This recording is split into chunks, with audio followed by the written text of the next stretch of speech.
Evan Grant of the Dallas Morning News, the first to have the report that Chris Woodward would be relieved of his duties. You can see what he's done there in the 4 years as the Rangers skipper.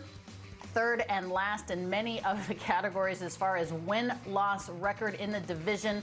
Evan Grant joining the program now. And Evan, thanks for taking a moment to be with us here on High Heat. A sad day, of course, in Rangers land when you have to fire your manager kind of two-thirds through the season in terms of that. But I'm not certain it all should fall on Chris Woodward. What was your initial take on the firing of their manager?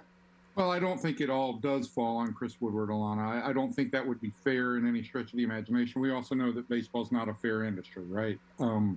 He did not ever have a championship caliber roster to work with. 2020 obviously was ruined by the pandemic and a couple of catastrophic injuries. Last year, the Rangers committed to a full-scale rebuild.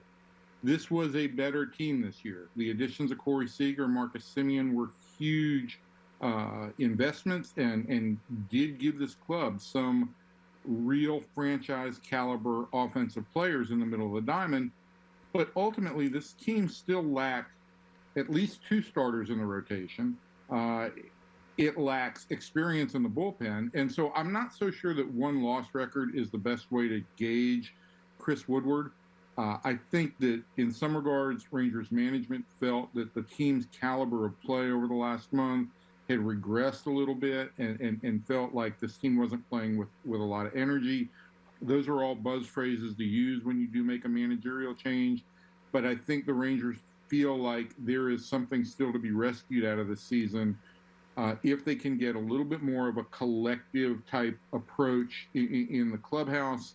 I think they would like to get Seager, Semien, and some of those other kind of anchor players a little bit more integrated into the team. I think that because of the lockout, because of the turnover in the roster, it has been a constant battle to try and get this team functioning as a team rather than just a collection of parts. And Evan, John Daniels said it's not necessarily just about where they were relative to the team's expectations, but there seemed to be an issue with the way things were handled on more of a day-to-day basis as far as preparation and execution were concerned. What more can you tell me about that? Well, and to your point also, Alana, I think John Daniels also said that a lot of the fault for this situation and this team rests with he and Chris Young, who had constructed the roster. And roster construction was an issue. This is not a finished-out roster by any stretch of the imagination. But I do think that when you talk about players and their preparation, Corey Seager is a very intense and meticulous preparer, but he does have a different routine than some guys on the team. He showed up and he's performed every day, and that's what's mattered.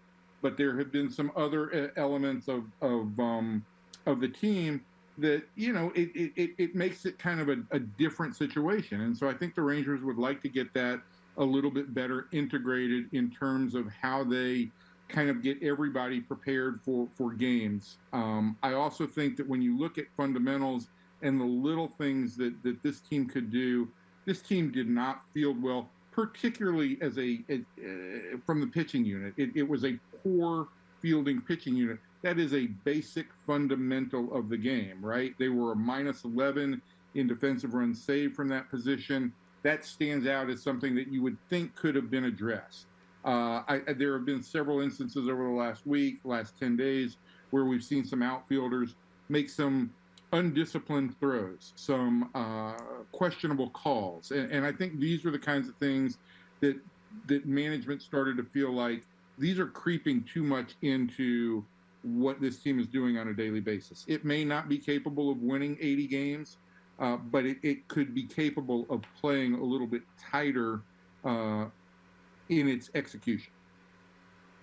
Yeah, you can spend $500 million on two position players, but if you can't pitch and you can't field, Evan, you're not going to win a lot of games. I know one of the big reasons Corey Seager elected to go to Texas in free agency was because of his relationship with Chris Woodward. That being said, Tony Beasley is now at the head of this.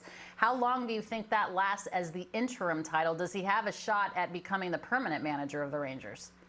Absolutely. I think Chris Young made it very clear that he would be a candidate for the long-term job, but I also think that the Rangers will spend some time either in this next 6 weeks or at the very outset of the offseason, looking at other veteran managers. I think where this team is and where they feel like they should be in 2023, I think you could make an argument that they will like to have at least considered the possibility that somebody who has gone through mistakes and learned as a manager already will be in a position to take this team to the next step without taking any kind of, with any stumbles or anything of that nature. So I do think Tony's a good candidate. I do think Tony is the right guy for the right moment for this team. I've heard a lot of Ranger fans asking, what about Ron Washington? What about Ron Washington? Tony Beasley brings all the same qualities that Ron Washington does in terms of effort, energy, enthusiasm, work ethic. He's just a younger guy who is more familiar with this club than Ron Washington is.